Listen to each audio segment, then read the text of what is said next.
کیا ماؤں نے لال جنے تھے؟ کیا دھرتی نے انسان دیکھے تھے؟ آج تک دنیا ایسا بادشاہ نہ دکھا سکی جو 22 لاکھ مربع میل پہ حکومت کر کے مسجد میں جھاڑو دے رہا ہو، جو 22 لاکھ مربع میل پر حکومت کر کے پانی کی مشق کندھے پہ اٹھا کے بیوہ عورتوں کے گھر میں گھڑوں میں پانی بھرنے جا رہا ہو۔ امیر المومنین کہاں جا رہے ہو؟ فلاں اماں کے گھڑے میں پانی بھرنے جا رہا ہوں، فلاں کے گھر میں پانی بھرنے جا رہا ہوں۔ 22 لاکھ مربع میل پہ حکومت کر کے دھرتی نے ایسا بادشاہ نہیں دیکھا جو اونٹ چراتا پھر رہا ہو، اور جو بیت المال کا اونٹ گم ہوا چولے کو باندھا اور دوڑ لگائی، آگے احنف بن قیس ملے، ارے کہاں جا رہے ہو امیر المومنین؟ کہ تو بھی آجا، بیت المال کا اونٹ گم ہو گیا ہے، مل کے تلاش کریں۔ پتہ نہیں کتنے مسلمانوں کا اس میں حصہ ہے۔ دھرتی ایسا بادشاہ نہ دکھا سکے گی، نہ دکھا سکے گی، کوئی ایسا آیا ہی نہیں ہے کہ جو اتنی بڑی سلطنت کا مالک ہو اور کیکر کے درخت کے نیچے بغیر پیروں کے سو رہا ہو۔ یہ ہمارے چھوٹے چھوٹے حکمران، ووٹوں کے ذریعے سے کرسیوں پر بیٹھنے والے، ان بے وقوفوں کے آگے بھی پہرے، پیچھے بھی پہرے، دائیں بھی پہرے، بائیں بھی پہرے، اوپر بھی پہرے، ان کی گاڑیاں بھی بلٹ پروف، یہ پھر بھی ڈرتے ڈرتے جا رہے کہ انہوں نے ظلم کیا، یہ اپنی ذات میں خوف زدہ ہو گئے۔ عمر نے اپنے نام کے ساتھ فاروق کا لقب آپ نے کہا عمر فرق بین الحق والباطل، عمر وہ عمر ہے جس نے حق اور باطل میں فرق کر کے دکھا دیا، اس لیے یہ فاروق ہے، اس نے حق اور باطل میں فرق کر کے دکھایا، یہ فاروق ہے۔ حسن بصری فرمایا کرتے تھے اپنی محفلوں کو عمر کے ذکر سے سجاؤ۔ حضرت عائشہ فرمایا کرتی تھیں عمر کے تذکرے کیا کرو، کہ جب عمر کا تذکرہ ہوتا ہے تو عدل کا تذکرہ ہوتا ہے، جب عدل کا تذکرہ ہوتا ہے تو اللہ کا تذکرہ ہوتا ہے۔ کہ ہم عائشہ رضی اللہ تعالیٰ عنہا فرمایا کرتی تھیں اتنے بڑی سلطنت پر حکومت کرنے کے بعد اللہ کی راہ میں جانے والے مجاہدین کے گھر گیا کھڑا ہوا ہے، دروازے پہ دستک دے رہا ہے، بیٹی کوئی بازار سے سودا لینا ہو تو مجھے بتاؤ، تیرے گھر والا تو اللہ کی راہ میں ہے، میں تمہارے گھر کا سودا لے آؤں، کیا کیا چیز چاہیے؟ تم نے اپنے خامند کو خط لکھنا ہوگا، تم تو لکھنا نہیں جانتی، مجھے بتاؤ میں تیرے خامند کو تیری طرف سے خط لکھوں۔ اما تیرا بیٹا اللہ کی راہ میں گیا ہوا ہے، مجھے بتا میں تیرے بیٹے کے نام تیری طرف سے خط لکھوں۔ اتنی بڑی جس کے سامنے قیصر اور کسرا زیر و زبر ہو گئے، کج کلا، وہ زمین میں جا کے تہ خاک میں وہ سارے ہیرے لال جواہر، وہ زمین میں لوٹ پوٹ کرنے والا، کسرا کے تخت کو توڑنے والا اور روم کی طاقت کو توڑنے والا، آل ساسان کی طاقت کو توڑنے والا اور نوشیروان کے خزانے مدینے میں لانے والا اور خسرو پرویز کے خزانے مدینے میں لانے والا اور رومت الکبرا کے خزانے مدینے میں لانے والا خود اپنے کرتے میں 14 پیوند لے کے چل رہا ہے، 14 پیوند کے ساتھ کرتا ہے، مہینے میں 1 دن گوشت کھاتے تھے، وہ روٹی کھاتے تھے کہ عام آدمی حلق کے نیچے نہیں لے جا سکتا تھا۔ ہے سال کی ابتدا اس شخص کی شہادت سے ہوتی ہے جس کو اللہ نے وہ عزت دی۔ آپ نے کہا میرے 2 وزیر آسمان میں، 2 وزیر زمین میں، آسمان پہ جبریل اور میکائیل میرے وزیر ہیں، زمین پر ابو بکر اور عمر میرے وزیر ہیں۔ آپ فرمایا کرتے تھے ابو بکر عمر اگر کسی بات پہ جمع ہو جائیں تو میں ان کے مشورے کے خلاف کبھی نہ کروں گا۔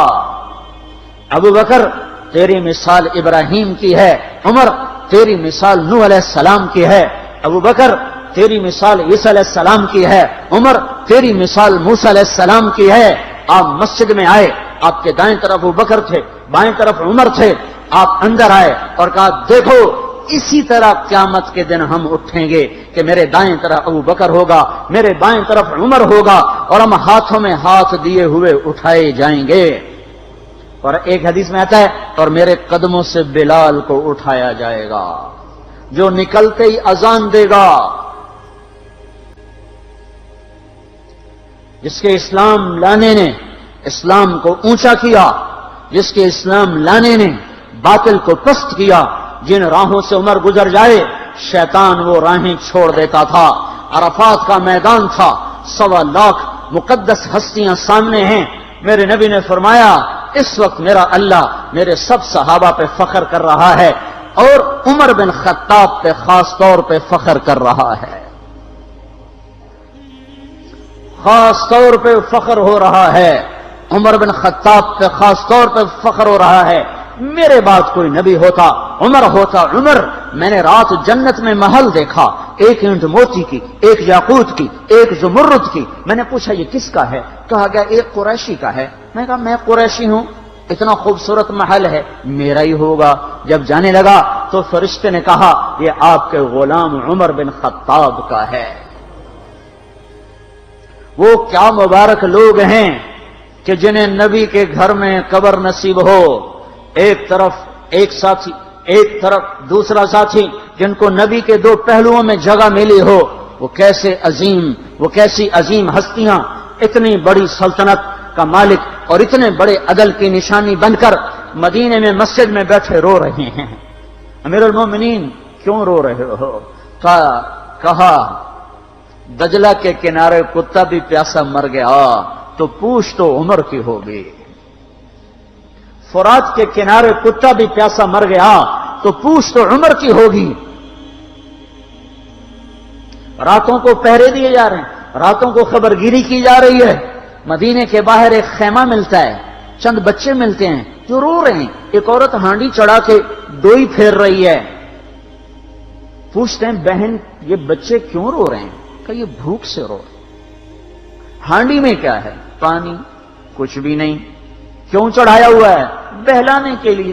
سو جائیں گے روتے روتے، میرا اور عمر کا اللہ کے ہاں فیصلہ ہوگا۔ تو عمر کی ہچکیاں بن گئیں کہ عمر کو بہن تیرے حال کی کیا خبر؟ کہ پھر ہمارا بادشاہ کیوں بنا ہے؟ اگر ہمارے حال کی خبر نہیں لیتا تو ہمارا خلیفہ کیوں بنا ہے؟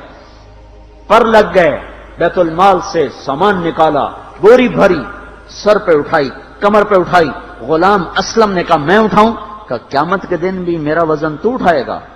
اسی طرح بھاگے ہوئے آئے، پنیر نکالا، آٹا نکالا، گھی نکالا، شہد نکالا، ڈال کے ہانڈی میں نیچے آگ، خود دھواں گیلی لکڑیوں میں پھونکے مار مار مار آگ جلائی، حلوہ تیار کیا، پھر پلیٹوں میں ڈال ڈال کے بچوں کو کھلایا۔ وہ عورت کہنے لگی کاش عمر کی بجائے تو خلیفہ ہوتا۔ تو یہ نہیں کہا کہ میں ہی عمر ہوں، میں ہی عمر ہوں۔ فرمایا جب کل تو امیر المومنین سے ملے گی تو مجھے بھی وہیں دیکھ لے گی، مجھے بھی وہیں پا لے گی۔ پھر وہاں بیٹھ کے دیکھتے رہے، اٹھ کے چل دیے۔ بچے ہنسنے لگے، کھیلنے لگے، تو اپنے غلام سے فرمایا میں نے انہیں روتا دیکھا تھا، میرا جی چاہا میں انہیں ہنستا بھی دیکھوں۔ 22 لاکھ مربع میل پہ اسلام پھیلا کر حکومت اس سے بھی بڑے علاقے میں لوگوں نے کی۔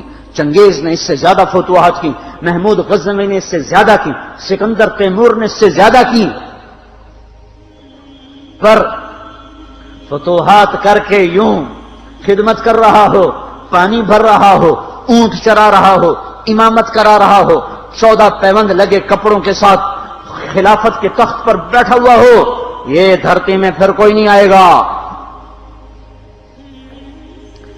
ہے نماز میں خنجر لگا، نماز پڑھاتے ہوئے 27 ذوالحج، 27، 28، 29 یکم کو انتقال ہوا۔ یکم محرم موت کے آثار گہرے نظر آئے۔ بیٹے کو بلایا کہ بیٹا جاؤ اما عائشہ سے پوچھ کے آؤ کہ عمر اپنے ساتھیوں کے ساتھ دفن ہونے کی اجازت چاہتا ہے۔ امیر المومنین کے لقب سے بات نہ کرنا، عمر کہنا۔ عمر، اب میں امیر المومنین نہیں رہا۔ جب وہ پوچھنے گئے تو حضرت عائشہ رو رہی تھیں۔ انہوں نے عرض کی اما جان میرا باپ اپنے ساتھیوں کا پڑوس چاہتا ہے۔ انہوں نے فرمایا یہ جگہ تو میں نے اپنے لیے رکھی تھی، لیکن اگر عمر چاہتے ہیں تو ان کو مجھ پر فضیلت ہے، میں ان کے لیے دستبردار ہوں۔ انہوں نے واپس آ کر خوشخبری سنائی، مبارک ہو اجازت مل گئی۔ کہ نہیں شاید میرے شرم میں اجازت دی ہو، جب مر جاؤں تو مجھے دوبارہ دروازے کے سامنے رکھ کر پھر جا کے پوچھنا، اس وقت اجازت ملے تو پھر لے جانا، ورنہ مجھے بقیع کی طرف لوٹا دینا۔ اتنے میں حضرت علی آئے، پریشان دیکھا، عمر کیوں موت سے ڈر گئے؟ کہ نہیں، موت کے بعد کی گھاٹی سے ڈر رہا ہوں۔ کہ ڈرو نہیں، میرے ان کانوں نے سنا ہے اور اتنی دفعہ سنا ہے کہ میں گن نہیں سکتا کہ اللہ کے نبی فرمایا کرتے تھے ابو بکر اور عمر جنت کے بڑی عمر کے لوگوں کے سردار ہیں۔ آپ نے فرمایا تو اس بات کی گواہی دے گا؟ کہ میں بھی دوں گا، میرا بیٹا حسن بھی دے گا۔ امام حسن بھی ساتھ تھے۔ کہ میں بھی دوں گا، میرا بیٹا حسن بھی گواہی دے گا۔ پھر بھی ہے جو جنت کی بشارتیں لیے ہوئے ہیں، 10 مبشرہ، ابو بکر جنتی، عمر جنتی، عثمان جنتی، علی جنتی، طلحہ جنتی، زبیر جنتی، ابو عبد الرحمن بن عوف جنتی، ابو عبیدہ بن جراح جنتی، سعید بن زید جنتی۔ آپ نے نام لے کر گنے، نام لے کر گن کر کہا، سنو ابو بکر جنتی ہے، عمر جنتی ہے، عثمان جنتی ہے، علی جنتی ہے، طلحہ جنتی ہے، زبیر جنتی ہے، سعد بن ابی وقاص جنتی ہے، عبد الرحمن بن عوف جنتی ہے، ابو عبیدہ بن جراح جنتی ہے، سعید بن زید جنتی ہے۔ میں ان سے راضی ہوں، لوگوں ان کا حق پہچانو، میں ان سے راضی ہوں، میں ان سے راضی ہوں۔ پھر آپ نے فرمایا اگر تم نے ان کے بارے میں کسی ایک کے بارے میں بھی دل میں بغض لے کر مر گئے، اور تم نے اتنی بندگی کی تھی کہ سوکھ کے کانٹا ہو گئے تھے، روزے اتنے رکھے تھے کہ پیٹ کمر کو لگ گیا تھا، سجدے اتنے کیے تھے کہ تمہارے ماتھے اور گھٹنوں پر پتھروں جیسے نشان پڑ گئے تھے، اتنا کچھ کر کے ان 10 میں سے کسی ایک کا بغض لے کر اگر تم مر گئے تو اللہ تمہیں منہ کے بل جہنم میں گرا دے گا۔ لوگوں میں ان سے راضی ہوں، ان کا حق پہچانو، جن کو اللہ بھی رضا کے پروانے دے رہا ہو، جن کو اللہ کا رسول رضا کے پروانے دے رہا ہو، جن کو وزارت کا شرف مل چکا ہو، نبی کے پہلو میں قبر جن کی بننے کا اعلان ہو چکا ہو، وہ موت پر کیا کہہ رہا ہے؟ موت پہ کیا کہہ رہا ہے؟ اپنے بیٹے سے کہا میرا سر زمین پہ ڈال دے۔ ان کی گود میں سر تھا عبداللہ بن عمر، تو انہوں نے گود سے ہٹا کر پنڈلی پہ رکھ لیا، یہاں رکھ لیا۔ چلے گئے، کیا کہہ رہا ہوں سنتے نہیں ہو، زمین پہ ڈال دو۔ تو انہوں نے زمین پہ ڈالا تو اپنے چہرے کو مٹی میں رکھ دیا اور ایسے ملنے لگے اور کہنے لگے اے میرے رب، اگر تو نے عمر کو معاف نہ کیا تو عمر ہلاک ہو جائے۔ ویل لک یا عمر ولأمک ان لم یغفر لک ربک، عمر تیری ہلاکت ہے اگر تیرے رب نے تجھے معاف نہ کیا۔ یہ کہتے کہتے کہتے جان دے دی۔ 22 لاکھ مربع میل میں اسلام کو زندہ کرنے والا، این حالت نماز میں زخم کھا کے گرنے والا، مطلوب مصطفیٰ، وزیر مصطفیٰ، جنت کی خوشخبریاں لے کر پھر موت پر یوں کہہ رہا ہو اے اللہ تو نے معاف نہ کیا تو میرا کیا بنے گا؟ کیا بے طلبی ہے۔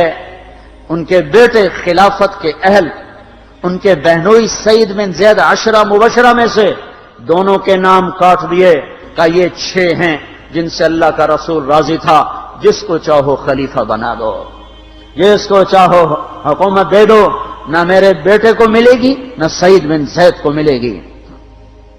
کسی نے کہا شوشہ چھوڑا، آپ کا بیٹا بھی تو بہت قابل ہے، اسی کو بنا دیں۔ تو اسے تو طلاق دینا نہیں آتا، حکومت کہاں سے چلائے گا؟ یہ ایک واقعہ کی طرف اشارہ کیا ہے، اس کے پیچھے ایک واقعہ ہے جس کو انہوں نے یاد کر کے فرمایا وہ تو طلاق دینا نہیں جانتا، وہ حکومت کیا چلائے گا؟ حالانکہ بڑے صحابہ میں عبداللہ بن عمر کا مقام ہے۔ ہے جنازہ صہیب رومی نے پڑھایا، دروازے کے سامنے لا کے رکھ دیا گیا، سب لوگ جنازے کے ساتھ کھڑے ہو گئے، عبداللہ بن عمر اکیلے آگے گئے، دروازے پر دستک دی کہ اما جان میرا باپ عمر بن خطاب دروازے پہ حاضر ہو چکا ہے، اندر آنے کی اجازت چاہتا ہے۔ تو عائشہ رضی اللہ تعالیٰ نے اپنی چادر کو اٹھایا اور روتے ہوئے باہر نکل گئیں۔ پھر لوگ اندر داخل ہوئے، قبر کھودی گئی، قبر کھودتے ہوئے عبداللہ بن عباس بھی قبر کے کھودنے میں شریک تھے، تو کہتے میرے کندھے پہ کسی نے ہاتھ رکھا، میں نے پیچھے مڑ کے دیکھا تو علی رضی اللہ تعالیٰ عنہ کھڑے رو رہے تھے اور فرما رہے تھے مجھے پتا تھا تو یہیں آئے گا، یہاں تیرے سوا کوئی نہیں آ سکتا، کہ میں نے ایک دفعہ نہیں کتنی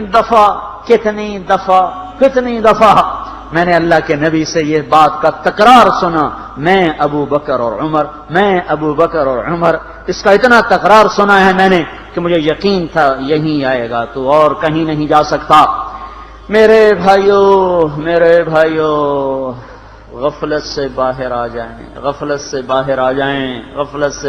جائیں، یہ دھوکے کا گھر، یہ مچھر کا پر، یہ مکڑی کا جالا، یہ دنیا کہیں ہمیں ہلاک نہ کر دے۔